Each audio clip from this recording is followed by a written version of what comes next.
Èyí ni mega rally wa èyí tí ẹ̀yin ọmọ Yorùbá nílé lóko nírìn àjò tí ẹ ti retí tẹ́ ti fojú lọ́nà sí a wà ní Ogun State báyìí. Èyí ni mega rally yìí mega rally ẹ̀ ń lọ lọ́wọ́lọ́wọ́ báyìí.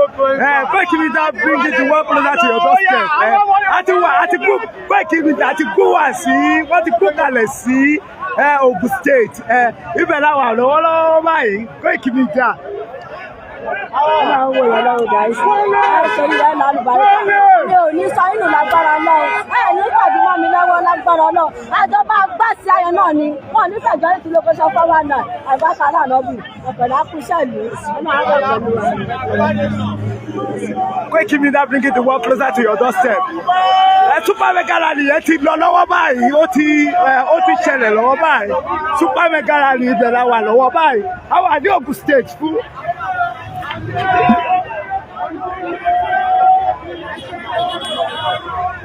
Ogun State la wà báyìí. Koiki Media bring it the world closer to your doorstep.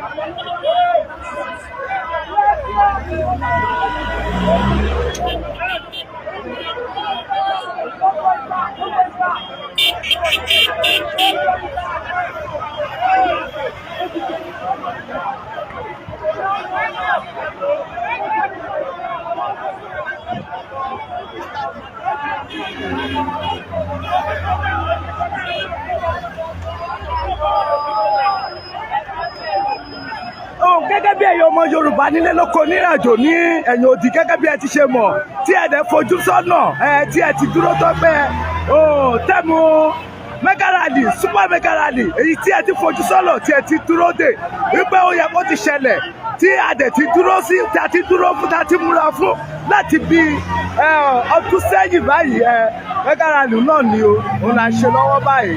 Mega rally náà ti wà òun náà ń wò lójú wòran yìí. Ẹ̀yin ọmọ Yorùbá nílé lóko lẹ́yìn odi nírìn àjò mega rally yẹn náà ní àṣẹ lọ́wọ́ báyìí. A wà ní ìpínlẹ̀ Ogun State ìpínlẹ̀ Ogun State la wà báyìí.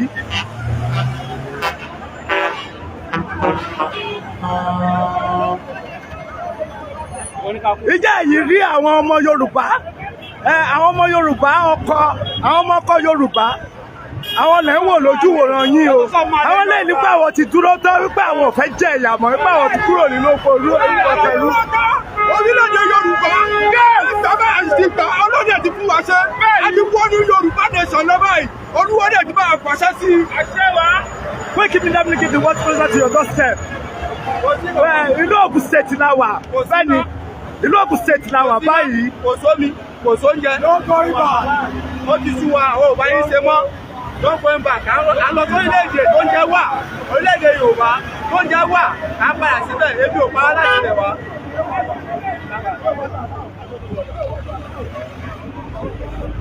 Koiki Media making the world closer to your doorstep.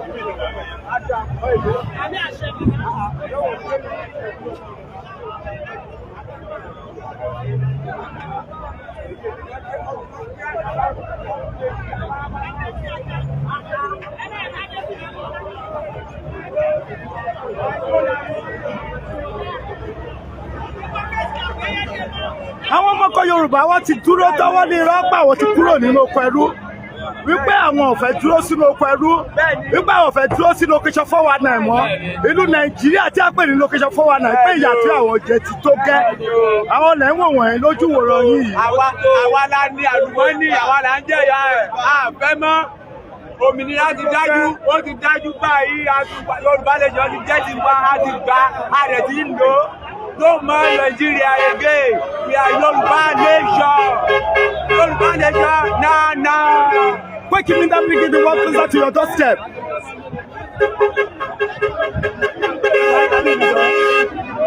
Yoruba nation. Mo kí gbogbo ẹ̀yọ́ Yorùbá wọn kọ́ sáré lélẹ́ láti lẹ́yìn ìlú. Ilẹ̀ Olúwa gbé wà kò ní gbọ̀dọ̀ rẹ̀. Ẹjọ́ interchange la wà yìí níbi tí a ti ń ṣe ìpolongo orílẹ̀-èdè Yorùbá nation. Mo bẹ̀ wá mo rọ̀ wá gbogbo ẹ̀yin ará ilé ẹni pé interchange la wà yìí kò sí nǹkan tó lè ṣe wá jẹ́ ká jáde àgbájọba la fi ń sọ̀yà o wọ́n dẹ̀ ní pé èèyàn kò kí ń jẹ́ àwádé gbogbo ènìyàn èmi ń bẹ̀ wá ní Dr. Aremo náà ní olólùfẹ́ yín ọmọ yín àbúrò yín ọ̀rẹ́ yín ẹ jẹ́ ká jáde tán orílẹ̀-èdè Yorùbá là ń polongo ẹ̀yin máa bú nǹkan ṣe lọ ní Nàìjíríà epo wọn oúnjẹ wọn gáàsì wọn kí wá nìkan tí ẹ̀rù bóyá lè ṣe sí àfi ká gba òmìnira orílẹ̀-èdè wa sábà ti gba òmìnira orílẹ̀-èdè wa ìyẹn la máa gbádùn la máa jẹ̀gbáyé gbádùn àwọn nǹkan wà tí àwọn èèyàn wá ṣiṣẹ́ dictate láìpẹ́ yìí ṣe bá rí tí Nàìjíríà fẹ́ ká kí ẹlẹ́kìn pé àṣírí kékeré kan fún yín lé ní gbogbo èèyàn ara lé ìdílé lẹ́yọ ní Ondo State wọ́n discover petrol ní Ondo State wọ́n discover bitumen ní òfẹ́ sọ́jú ìbẹ̀yẹn lọ àwọn tí wọ́n ti discover tí a bá pín báyìí ṣé wọ́n kí gbogbo nǹkan yẹn kò láti máa ṣe káàdùn láti máa jọrọ̀ láti máa jẹ́ ìyàn ayé wa àmọ́ àwọn location 9 àwọn ọ̀gá wa location 9 wọn ò fẹ́ ká lọ tó lọ́ ti mọ̀ pé tá a bá ti lọ àti bọ́ sínú ayé ìyà làwọn máa jẹkú tó ẹ má jẹ́ ká bẹ̀rù ẹ jẹ́ ká bẹ̀rù ọ̀tẹ̀ wa là ń béèrè fún ẹ̀tọ́ wa lélẹ̀ tí à ń béèrè fún ọlọ́run àti tó gbogbo àlọ́wọ́ gbogbo àwọn táwa síbí náà ká jáde wá sí ilé ìbá ṣe wá síbí láyọ̀ àtàláfíà ayọ̀rọ̀ padà wá sílé wa o mo kọ́kùnrin mo kóbìnrin nílé lóko ẹ̀yin ìjà wa láyọ̀ òkè òkun èyí bàjẹ́ fún yín ẹ̀yin tẹ́ ń sọ pé Yorùbá nation iṣẹ́ ẹ̀yin tẹ́ wà ń lé àájà fìtàfìtà gbogbo yín mo kí o mo kí bàbá mi Sunday Igboho ṣàbàbà àgbàlagbà sí ẹsẹ̀ àwọn kí yín mo kí bàbá mi bọ̀dọ̀ Akíntóyè ìyá mi onítìrí ìyàwó kí yín Koiki Media gbogbo ẹ̀yin sọ̀rọ̀ pátá àrùn ìjọba tẹ́ǹtẹ̀ gbogbo yín pátápátá la kí o ẹ ṣé nígbà tí ilẹ̀ Yorùbá bá ti dé wọn nìkan ìjọba ṣàwátì o ẹ bá wa sọ láwọn èèyàn wa ẹ jẹ́ kí wọ́n jáde kọ́ sí yàyà ká wá gba ilẹ̀ bàbá wa ẹ ṣé púpọ̀ èmi ọmọ yín náà ni Dr. Aremo láti ìpínlẹ̀ Èkìtì ẹ ṣé sà. Koiki Media bring the work closer to your doorstep. Gẹ́gẹ́ bí ohun tí ẹ ti ń wò lójú wòran yín àwọn ọmọ ọkọ Yorùbá nílé lóko nílé àjò àwọn ọmọ ọkọ Yorùbá wọ́n láwọn ti dúró tán. Don't go back. Nobody don't go back. Baba ṣiṣẹ́ Èkó don't go back. Àpá àtìlẹ́mọ́ o. Ẹgbẹ́ anọ́dà kásìkò ìgbà. Ẹ̀yin ọmọ Yorùbá ọkọ Yorùbá ẹ̀yin ọmọ ọkọ Yorùbá tí ó jẹ́ pé ẹ wà nílùú location 419 tí ẹ ti wà nílé ìdáṣẹ́jì ni wọ́n pe bíbà ní Ogun State ibẹ̀ la wà ẹ jáde tán ẹ darapọ̀ mọ́ wa kẹjẹ́ káwọn jọ jìjà papọ̀ káwọn jọ gba orílẹ̀-èdè wa orílẹ̀-èdè alálùbáríkà orílẹ̀-èdè tó kún fún wàrà àti oyin ẹ jáde kẹjẹ́ káwọn jọ gbà Koiki Media bring it to work closer to your doorstep. No going back. Àti Nàìjíríà mọ́ wọ́n Nàìjíríà ó ti kú sí pẹ́ Yorùbá nation now. Àti mọ́ àbábílà ní ṣe ó ti tú wa. Yorùbá nation no going back, no retreat, no surrender. Àtìgbà Yorùbá nation ló kú wáyé. A máa reclaim orílẹ̀-èdè wa, a máa gba ilẹ̀ wa padà. Gbogbo ti jẹ́nu ló ṣèké. Àwọn àmì ìbáyà dúró déédéé àdúrà. Yoruba nation has come to stay, oh. Yoruba nation has come to stay, oh. No more Nigeria, oh. Nigeria ti sú wa Yoruba nation náà fẹ́. Orílẹ̀-èdè Yorùbá ní kíákíá, bàbá wa Ìgbòho ṣá. Yẹ́sò, kẹ́kọ̀ọ́ wọn ṣe 7 million. Yẹ́sò, Number 1, Yorùbá nation. Àwọn òkúrò ìbò Yorùbá ti tẹ́jọ́ pátápátá láwọn Ìgbòho tó wà Nàìjíríà ìbò ọjà.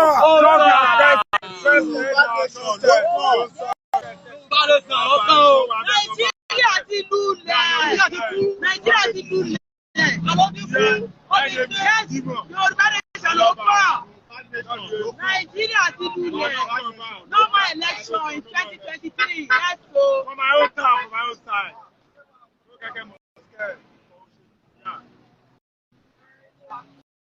Koiki Media bring the work closer to your doorstep. Challenge la wà báyìí ní ìlú ìpínlẹ̀ Ogun State. Ibẹ̀ la wà interchange. Ibẹ̀ la wà ní ìpínlẹ̀ Ogun State. Ibẹ̀ la wà ẹ̀yin ọmọ Yorùbá tí ẹ wà ní ìlú location 419 tí ẹ ti wà ní ìlú location 419 tó jẹ́ pé Ogun State lẹ́wà àbí state tí ó súnmọ́ Ogun State ẹ jáde tó àwọn tó wà lẹ́kọ̀ọ́ wọ́n ti àwọn tẹ̀kọ́ wọ́n ti wà bí àwọn tẹ̀kọ́ wọ́n ti wà bí àwọn tẹ̀kìtì wọ́n ti wà bí àwọn ti Kwara wọ́n ti wà bí.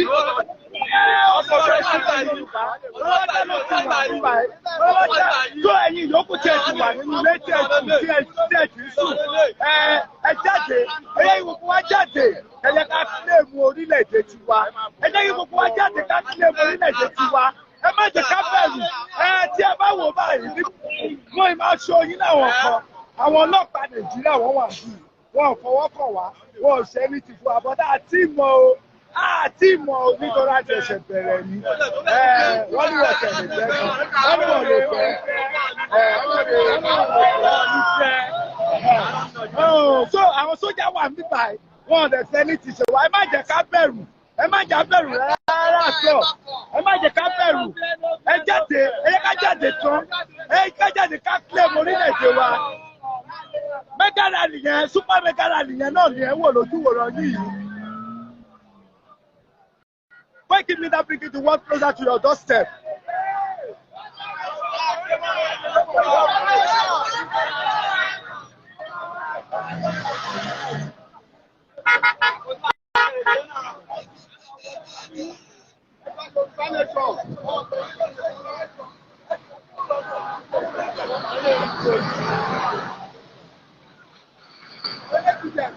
Thank you.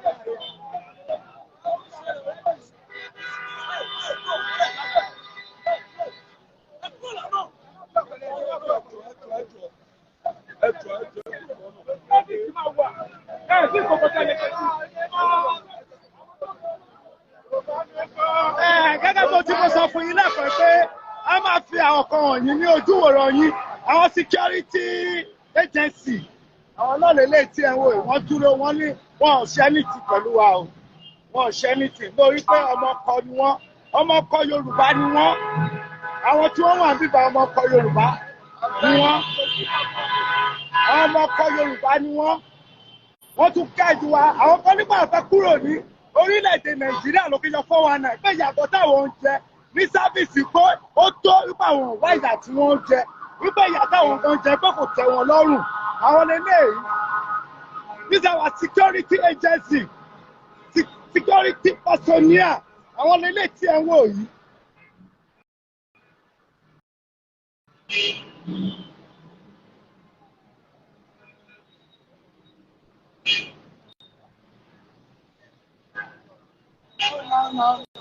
Why keep me that bringing the world closer to your doorstep?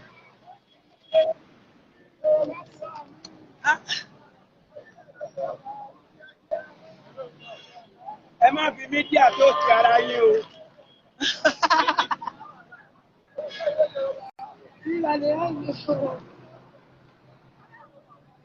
Why keep me that bringing the world closer to your doorstep?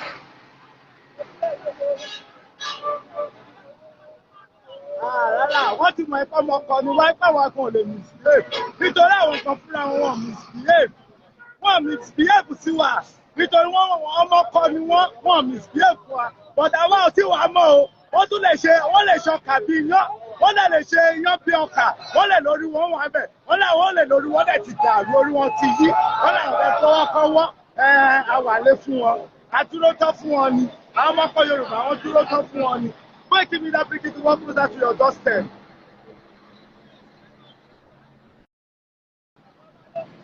Ọdún mẹ́tàn látọ̀ rẹ̀. Ìkan méjì la fẹ́ ọ, orílẹ̀-èdè bàbá la fẹ́ gbà. Ìyá tá à ń jẹ ní Nàìjíríà ti tó sí ìjọba àti orílẹ̀-èdè bàbá wa. A ti tó tán, a ti ṣe náà àti orílẹ̀-èdè bàbá wa. Bí àwọn bá gba Yorùbá, a ò ní kú òbí. Ó ti jọ́ márùn-ún lẹ́bàá tó rí ìdààmú sọ̀tẹ̀ tán. Ó ṣe a máa gba ká tó wọ̀ bí. Pátá àti lẹ́yìn láti fún Nàìjíríà. Orílẹ̀-èdè bàbá wa ti wà láti wá. Ó tẹ̀lé ó tàì fún wa láti lọ. A ti fẹ́ lọ́wọ́ bá kó lọ́wọ́ Sunday Adéyẹmọ ìbò. Why keep me that bring it to work closer to your doorstep?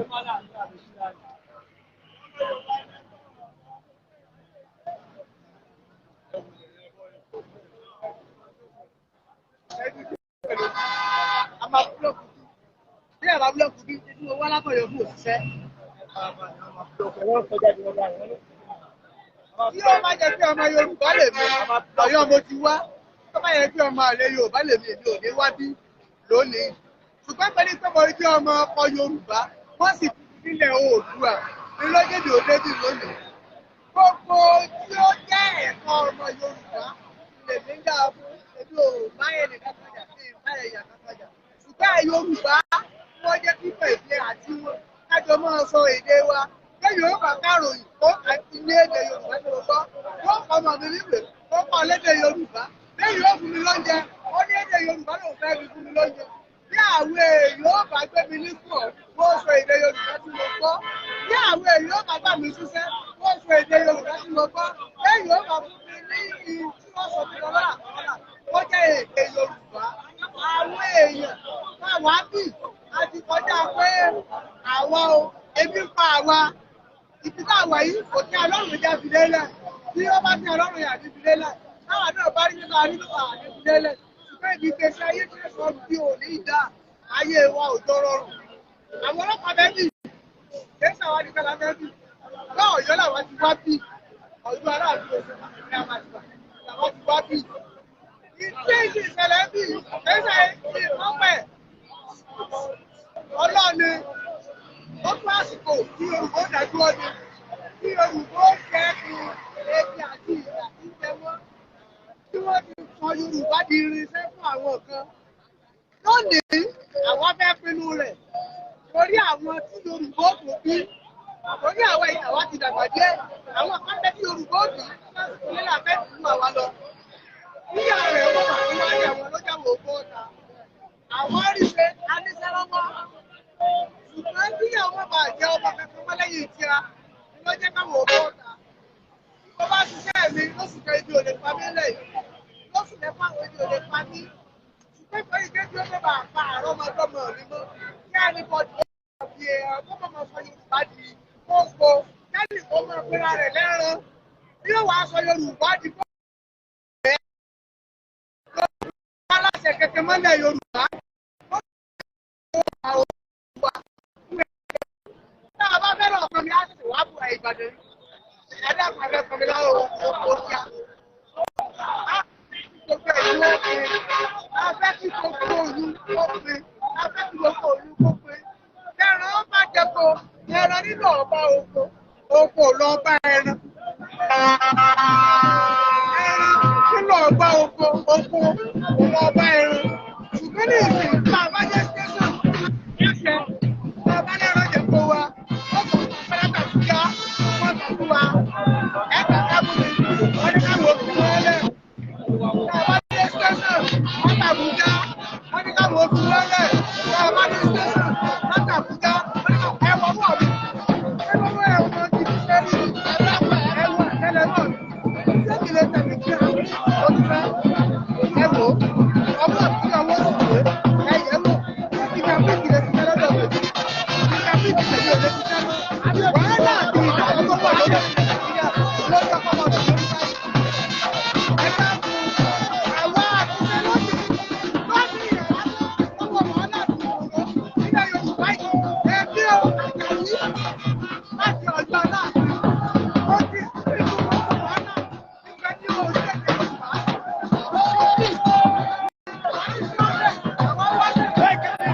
One penalty, you're done, Jeff.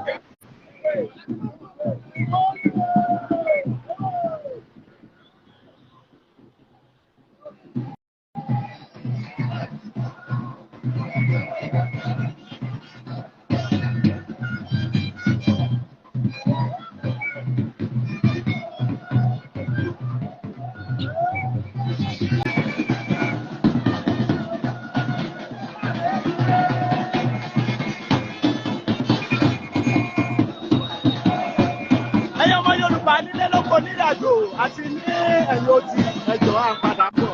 Ẹ má bínú à ń padà bọ̀ láìpẹ́ nísinsìnyí lọ́ni. Ẹ wà pẹ̀lú wa o. Ẹjọ́ ẹ wà pẹ̀lú wa. Fake media wọ́n wà fún yín ní gbogbo ìgbà. Wọ́n máa fún update nípa Yorùbá. Fake media wà fún. À ń padà bọ̀. Ẹ ṣé gan.